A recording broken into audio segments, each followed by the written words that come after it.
Urea వాడకం తగ్గిస్తే బస్తా 800కి ఇస్తా అంట. కలెక్టర్స్ కాన్ఫరెన్స్లో ఆయన మాట్లాడతాడు.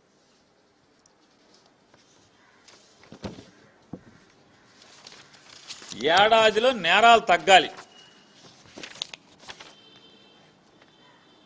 చంద్రబాబు నాయుడు గారు నేరాలు పెరుగుతూనే తప్పితే, నేరాలు ఘోరాలు పెరగటమే తప్పితే ఆంధ్ర రాష్ట్రంలో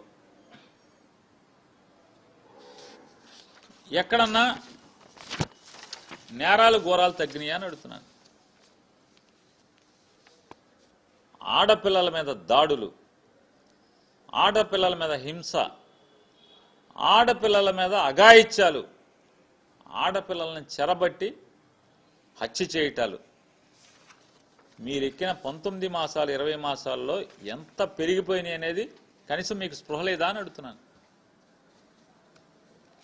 ఎప్పుడు నిరంతరం ఏదో అన్న సామెతగా వండితే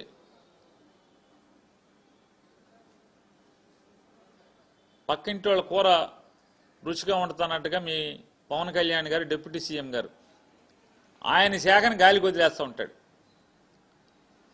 ఉపాధి హామీలో 7-8 మాసాలుగా కూలీలకు డబ్బులు పడవు. అతను నోరెత్తడు, పట్టించుకోడు, సమీక్ష చేయడు. ఏదో పండగ అన్నాడు, ఏదో గ్రామ పండగ, గ్రామాల పండగ అని ఏదో చెప్పాడు. పల్లె పండగ, పల్లె పండగ. రోడ్లు వేసిన వాడికి ఎవడికన్నా బిల్లులు పడుతున్నాయా? ఎవడికి పండగ? మీకు పండగ, మీ ఎమ్మెల్యేలకు పండగ. 4%, 6%, 10% వసూలు చేసుకున్నా మీ ఎమ్మెల్యేలకి పల్లె పండగ పండగ. కాంట్రాక్టర్లకు ఎవడికి పండగ? పనిచేసిన వాడికి ఎవడికి పండగ? ఆడికి బిల్లు లేరా?